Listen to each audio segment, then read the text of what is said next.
Eu saúdo a todos no nome de Deus, com a paz do Senhor Jesus, amém? Estamos felizes nessa noite por estarmos aqui, juntos, congregados, reunidos para adorarmos o nosso Santo Deus. Minha saudação também para todos os irmãos que estão conosco através dessa live. Que Deus abençoe poderosamente a vida de cada um, no nome glorioso de Jesus. Abra sua Bíblia em Atos dos Apóstolos, capítulo 16. Atos, capítulo 16.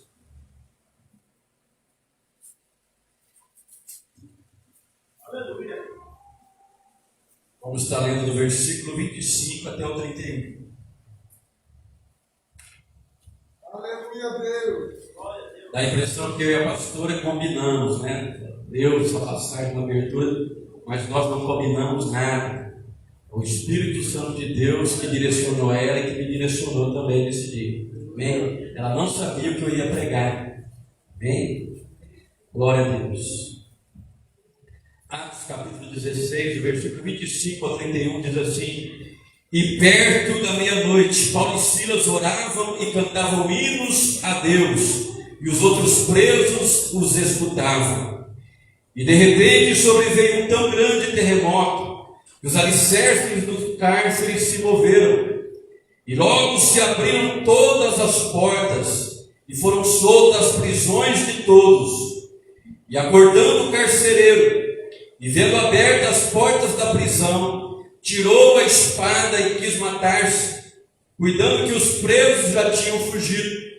Mas Paulo clamou com grande voz, dizendo: Não te faças nenhum mal, que todos aqui estamos. E pedindo luz, saltou dentro, e todo trêmulo se prostrou ante Paulo e Silas, e tirando-os para fora disse: Senhores, que é necessário que eu faça para me salvar?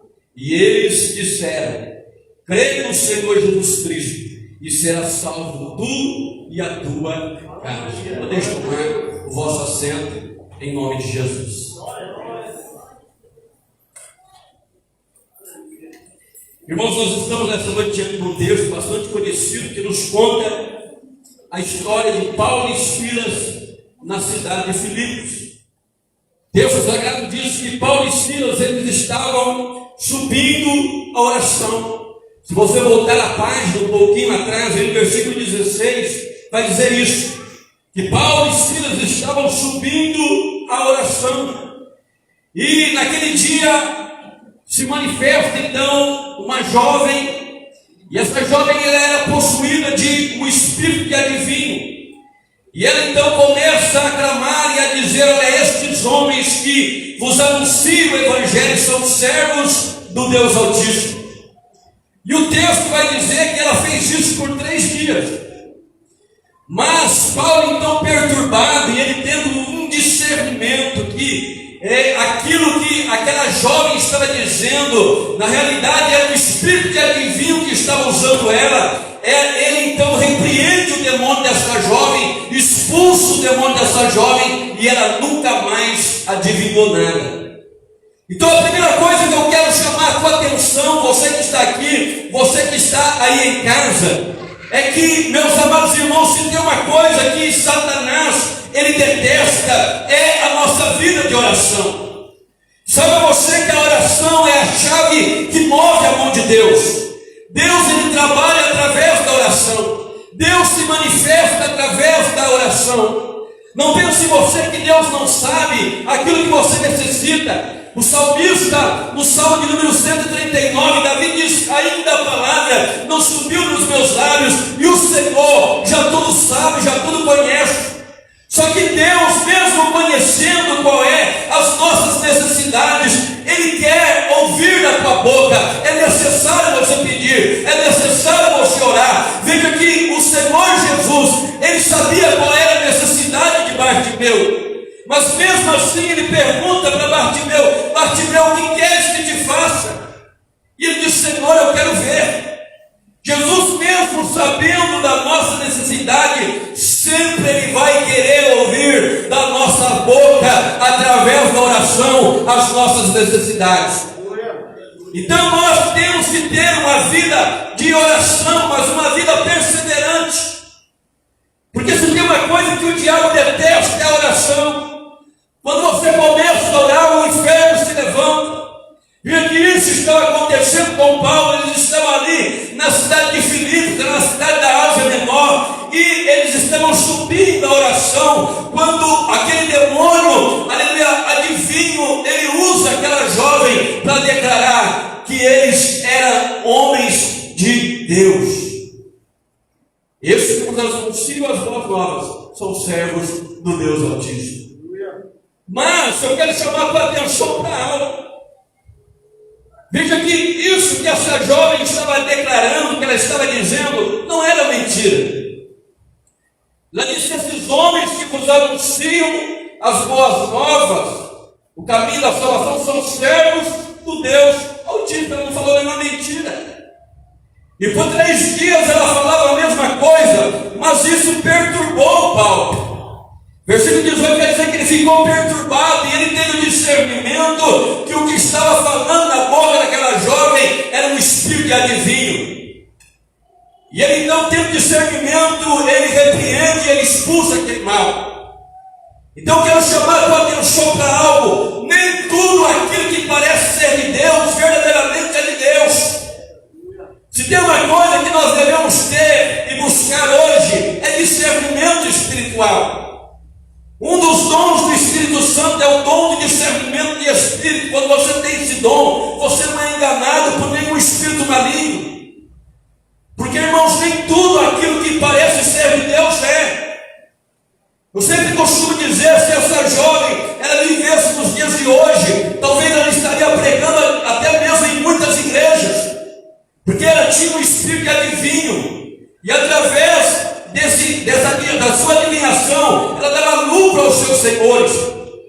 Mas essa jovem, ela tinha um espírito, e esse espírito era chamado espírito do Deus Pitom. Deus Pitom, a sua imagem, ela era semelhante a uma cobra muito grande. Foi daí que surgiu o nome daquela cobra, tipo da sucuri, chamado Pitom. Então era um espírito de adivinho. Pitom era o Deus da adivinhação. Olha para você ver. Quando alguém adivinhava pelo espírito de Pitom, era chamado pitonisa. É por isso que quando você lê acerca da história do rei Saul, você vai ver que Deus já não estava falando com ele. E o que aconteceu? Ele vai, aleluia, e ele busca uma adivinhadora, ele busca uma pitonisa, e ali ele então vai consultar aquela pitonisa, e por causa desse pecado de Saul, ele morreu em batalha, porque foi consultar uma feiticeira. Então Paulo, ele teve discernimento e ele ficou perturbado com aquilo. Eles estavam indo orar e imediatamente o diabo se levantou usando aquela jovem. Então nós devemos tomar o máximo cuidado, que nem tudo aquilo que parece ser de Deus verdadeiramente é de Deus. O apóstolo João vai dizer que nós devemos provar os espíritos para saber se os espíritos são de Deus. Porque hoje o engano está sendo propagado em muitas partes. Paulo então, ele teve esse discernimento, ele repreende, ele fica perturbado com aquilo. E se tem uma coisa, irmãos, que Satanás ele quer fazer quando nós temos uma vida de oração, é nos perturbar. O diabo é especialista em nos perturbar. Sabe aquele dia que quando você se levanta e parece que desde cedo até de noite o negócio só deu errado para você? Muitos dizem: olha, parece que eu levantei com o pé esquerdo. Não, você não levantou com o pé esquerdo. O problema é que o diabo ele escolheu justamente aquele dia para te perturbar. Por isso Paulo vai dizer lá em Efésios: olha, fortalecei-vos no Senhor e na força do seu poder, para que possais resistir o dia mau. Que dia mau é esse? É o dia que o diabo tira para te perturbar, é o dia que o diabo tira para te tentar, é o dia que parece que nada dá certo, as coisas dão errado, para o diabo está fazendo tudo isso para ver se você vai murmurar contra Deus, para ver se você vai desanimar. Mas é aí que você tem que perseverar na sua vida de oração, assim como Paulo e Silas fez.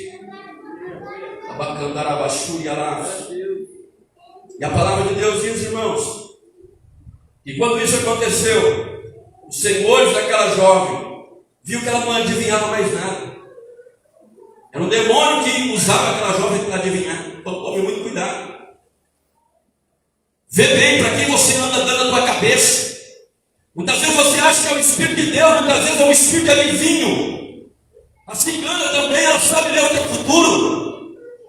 Mas quem revela para a cigana? Um demônio. E aquele demônio vai fazer de tudo para que aquilo aconteça na vida da pessoa. São espíritos de adivinho. Então nós devemos, aleluia, buscar o discernimento, mas nós devemos buscar também uma comunhão íntima com Deus, para que, aleluia, o próprio Deus ele venha falar conosco e nós não sejamos enganados. Não estou dizendo que Deus não usa profeta, Deus tem profeta verdadeiro na terra. Eu sou abençoado até hoje por profetas verdadeiros de Deus, mas estou dizendo de enganadores. E a palavra de Deus diz que os seus senhores então ficaram furiosos com Paulo e Silas. Eles ganhavam dinheiro através da adivinhação daquela jovem. E por causa disso, eles vão e eles prendem Paulo e Silas, apresentam ele aos magistrados. E eles disseram: olha, esses homens, eles sendo judeus, eles estão perturbando a nossa cidade. Estão ensinando para nós costumes que não é nosso, práticas que não é nossa. E o versículo 22 vai dizer: e a multidão se levantou unida contra eles, e os magistrados, rasgando-lhe os vestidos, mandaram açoitá-los com varas. E havendo lhes dado muito açoite, os lançaram na prisão, mandando ao carcereiro que os guardasse em segurança. O qual, tendo recebido tal ordem, lançou no cárcere interior e lhe segurou os pés do trono. Olha para você ver. Por fazer a obra de Deus, agora eles foram presos. Irmãos, você acha que está longe isso de acontecer aqui no nosso Brasil? Irmãos, só serve para não ver o que está acontecendo. Está cumprindo aquilo que o profeta Isaías diz hoje: o certo está se passando por errado, o errado por certo. O governo ele prefere liberar um jogo de futebol do que liberar a igreja. Olha para você ver, 22 homens correndo atrás de uma bola tem muito mais valor do que uma igreja de joelhos orando para esse governador. O que é isso? Satanás, a perseguição. E não está longe, vai chegar o dia que muitos de nós vamos para a prisão por fazer a obra de Deus. Isso já acontece em vários países do mundo. Mas eles estavam ali na prisão, só que eles tinham um propósito.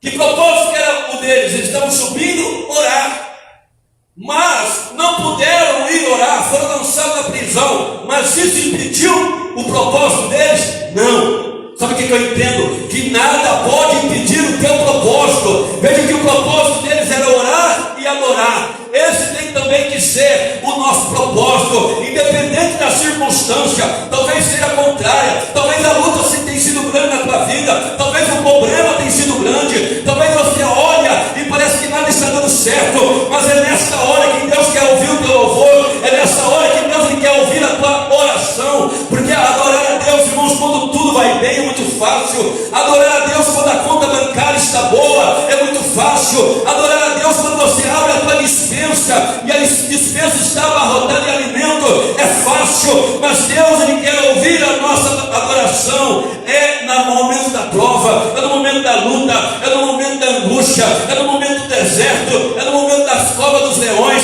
É aí que Deus ele quer ouvir a nossa adoração. Veja que a prisão não impediu o propósito deles, que era de orar e adorar. Está no versículo 25. Perto da meia-noite, Paulo e Silas oravam e cantavam hinos a Deus, e os outros presos o escutaram. Eles tinham um propósito. Não puderam ir no lugar de oração. Foram interrompidos, foram açoitados, apanhados. Irmãos, o açoite de vasos naquela época que lacerava a costa das pessoas. As costas de Paulo e Silas estavam todas abertas, todas cheias de feridas. Talvez se fôssemos nós, estaria ali murmurando, dizendo: mas Deus, eu estava fazendo a tua obra e o Senhor permitiu, eu fui para a prisão. Mas eles, ao contrário, a Bíblia diz que perto da meia-noite eles oravam e cantavam hinos a Deus. Eles oravam e adoravam a Deus. Esse também tem que ser o nosso propósito. Nada pode mover você, meu irmão, minha irmã, desse propósito, que é a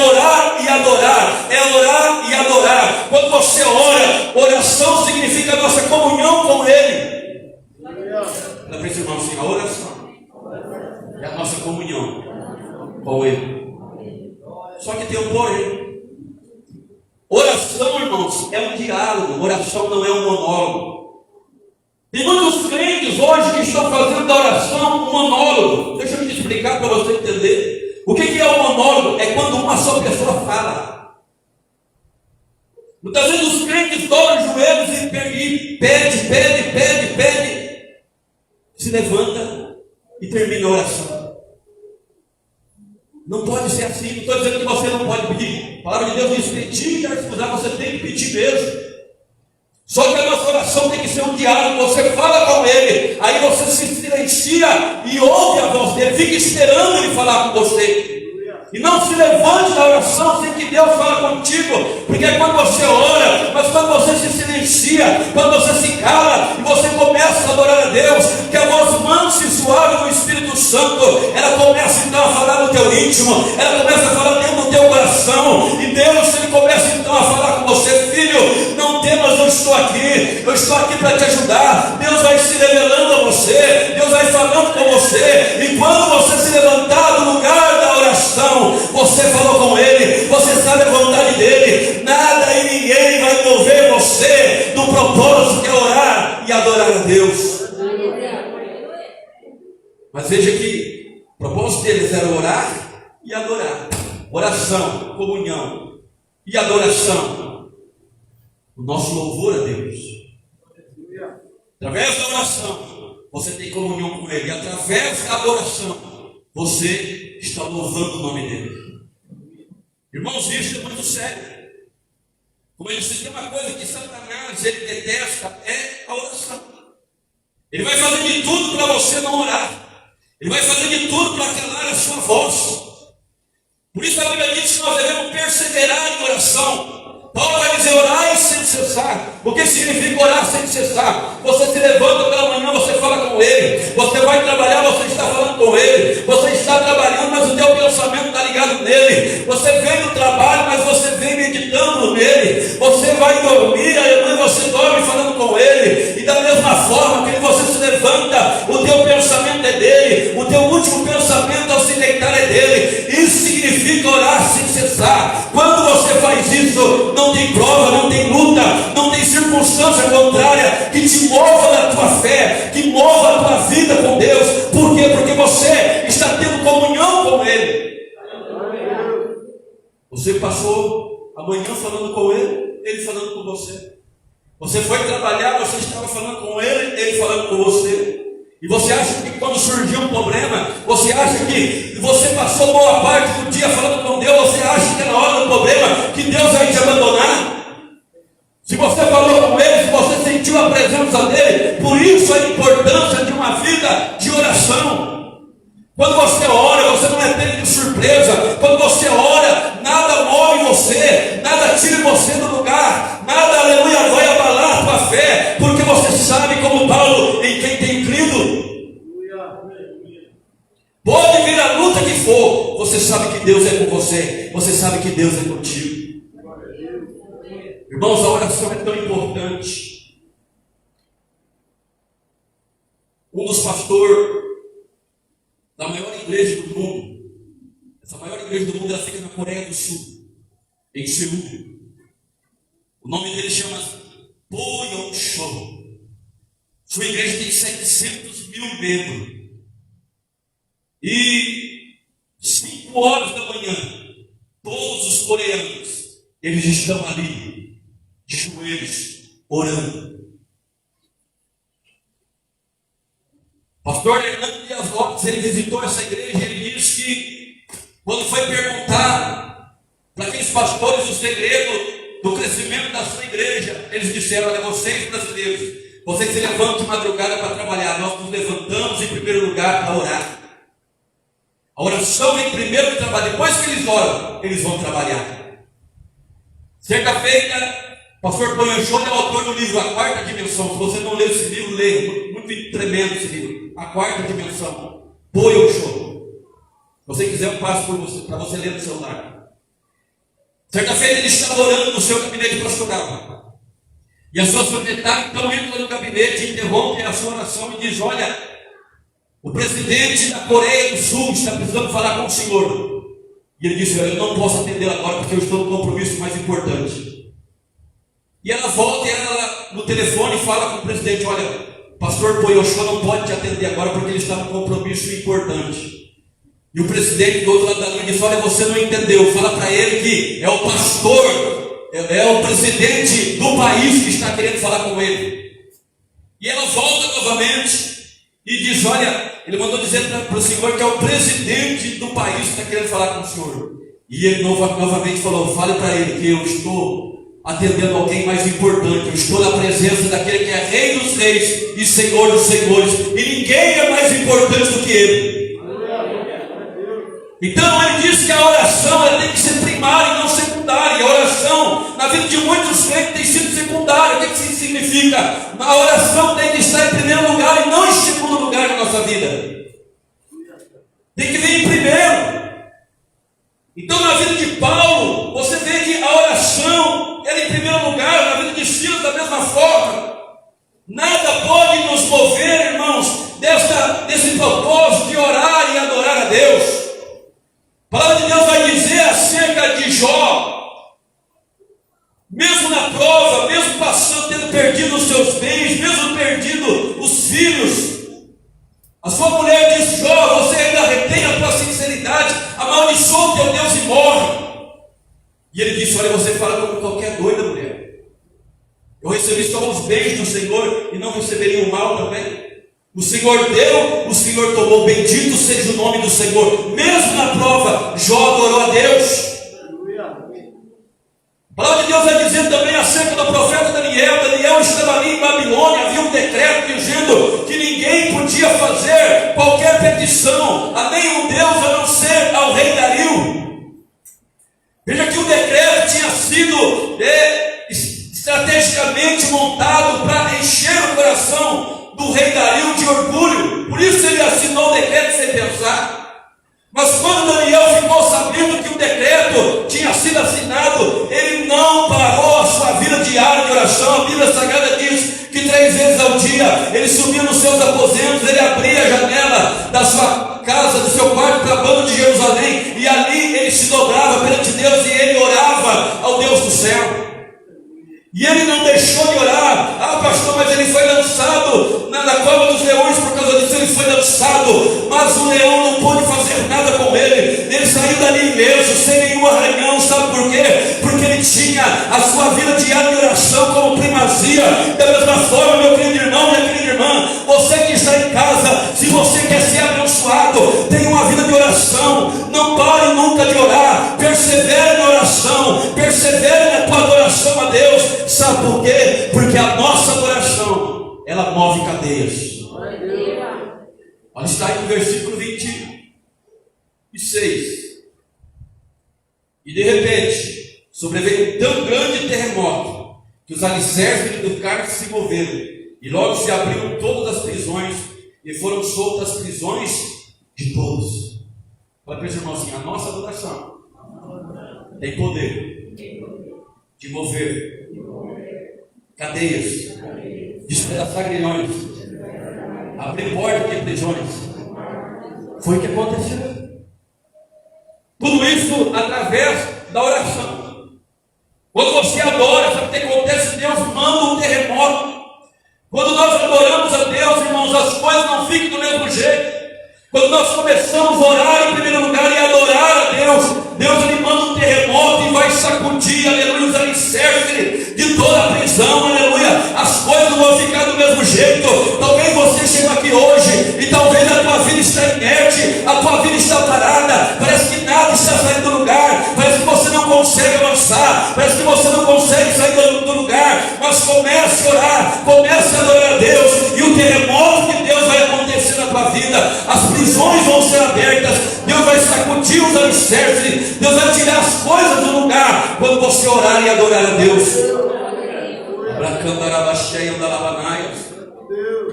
Então quer que as coisas se movam? Ore e adore. Quantas pessoas, irmãos, que estão conformadas, nada acontece, nada sai do lugar na tua vida, querido. Ore e adore a Deus, você vai ver.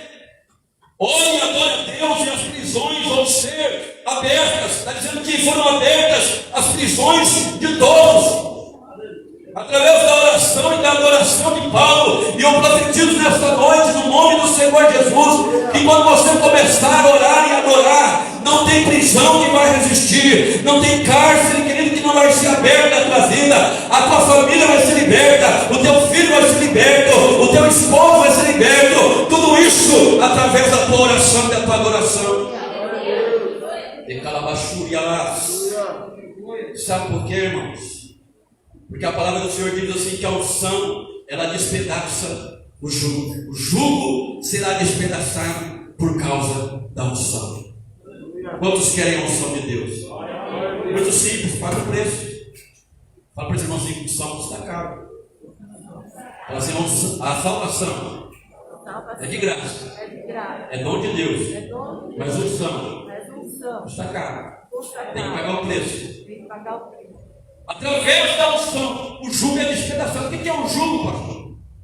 O jugo, irmãos, ela é conhecida para nós como canga. Os mais velhos aqui sabem o que é uma canga. Antigamente, eles pegavam 2 bois e colocavam a canga no pescoço do boi para o boi puxar o carro de boi. É um jugo. Mas o jugo também era uma argola de metal com correntes, aonde se prendia o pescoço do escravo ao outro escravo da frente.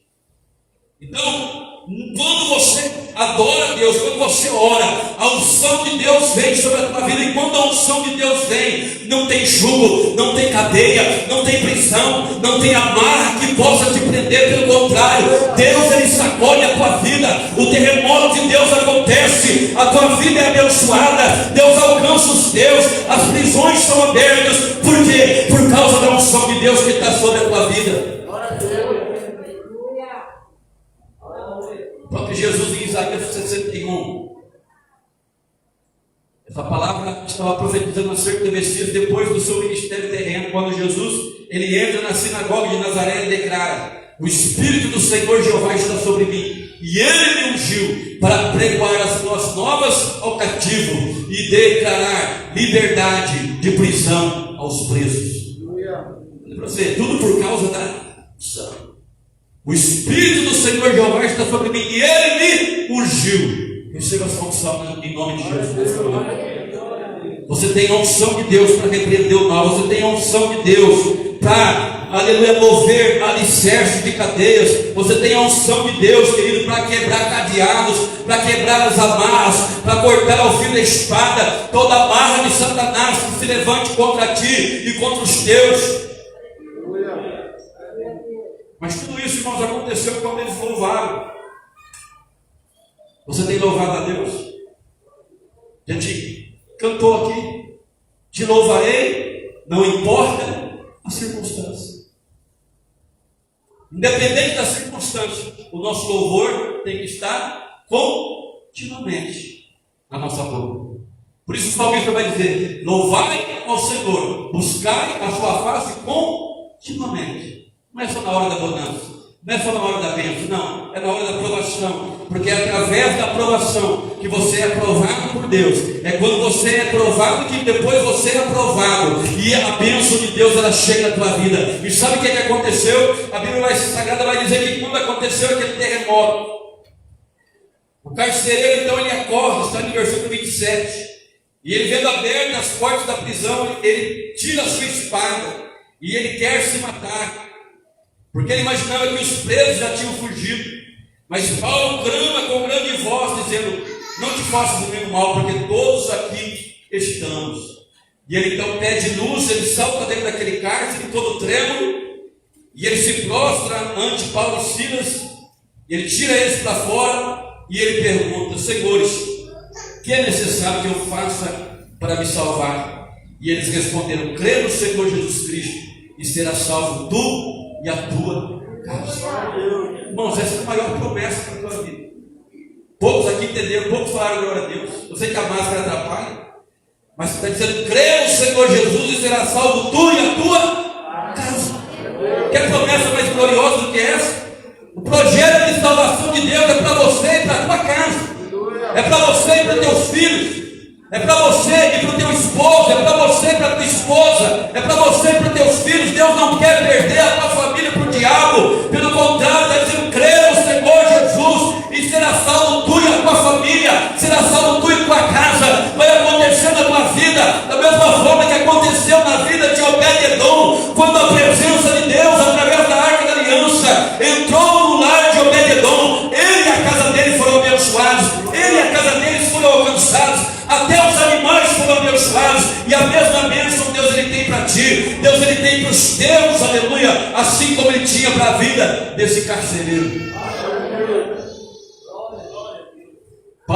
Silas estavam presos, mas Deus tinha uma libertação muito maior, que era na vida daqueles presos, porque eles também foram salvos. Você acha que esses homens permaneceram do mesmo jeito ao presenciar daqui?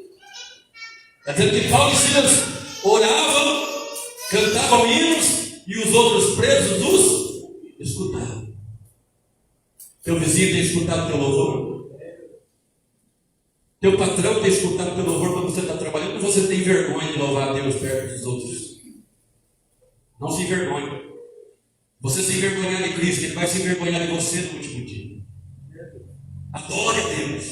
Às vezes você está ali lavando louça, você está louvando, a vizinha do outro lado está escutando, e através da tua boca Deus vai usar o Espírito Santo para falar com ela através daquele louvor. E ela vai ser liberta também, assim como esse carcereiro foi liberto, assim como os presos foram libertos. E sabe o que é que aconteceu? A Bíblia diz que Paulo e Silas então lhe pregaram a palavra do Senhor a ele e a todos que estavam em sua casa. Está aí no versículo 32.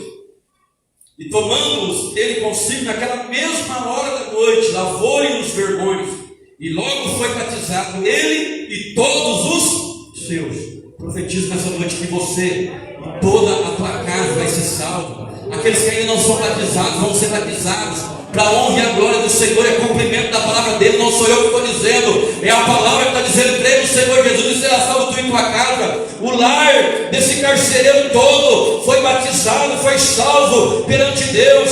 E sabe o que aconteceu? Está aí no versículo 34.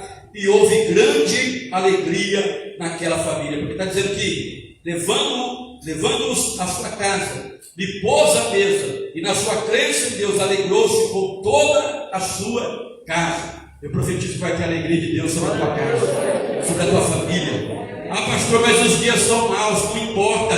Eu creio na palavra de Deus. Bem sejam os pensamentos que tem acerca de vós, pensamentos de paz e não de mal, para dar o fim que desejais. Ou seja, Deus tem coisas grandes. Aleluia, aquilo que não subiu, aleluia, o coração do homem, são as coisas que Deus tem preparado para aqueles que o amam. Se você ama a Deus, Deus tem o melhor. A palavra de Deus diz pelo lado do profeta Isaías: se creres em mim, comerás o melhor dessa terra. O que Deus tem para a tua vida. Aplauda aí. Deus abençoe a tua vida. Fica com essa palavra no nome de Deus.